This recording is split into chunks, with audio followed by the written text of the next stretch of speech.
Assalamualaikum warahmatullahi wabarakatuh dan selamat sejahtera.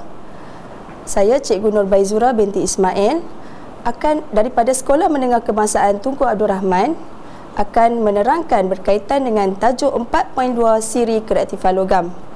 Sebelum ini kita telah mempelajari berkaitan dengan siri kreatifan logam. Apakah yang dimaksudkan dengan siri kreatifan logam dan susunan dalam siri kreatifan logam.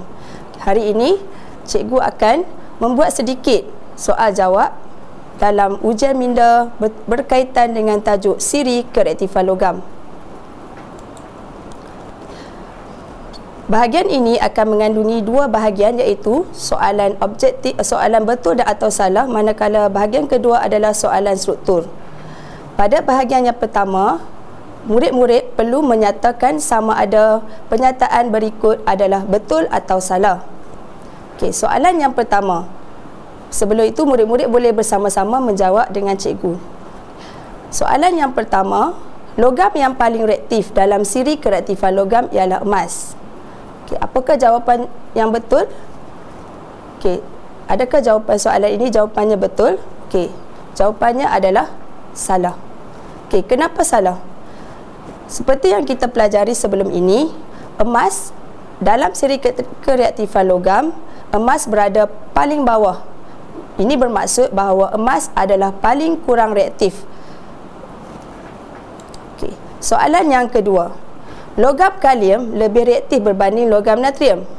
Adakah jawapan ini benar atau salah? Okey, jawapannya adalah benar. Okey, kenapa jawapan ini adalah benar? Kerana kalium berada dalam siri kreatifan logam, kalium berada di bahagian atas berbanding dengan natrium.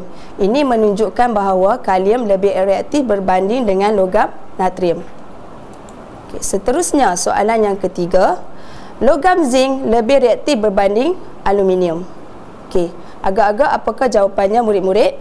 Okey, untuk soalan ini jawapannya adalah salah. Okey, kenapa salah? Okey, seperti yang kita tahu, logam zinc adalah kurang reaktif berbanding dengan aluminium.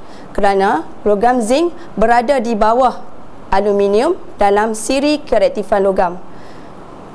Soalan yang seterusnya, logam emas berada di kedudukan paling rendah dalam siri kreatifan logam. Okey, jadi jawapannya adalah benar. Okey, kerana logam emas dalam siri kreatifan logam, logam emas berada paling bawah. Ini bermaksud logam emas paling kurang reaktif berbanding dengan logam-logam yang lain.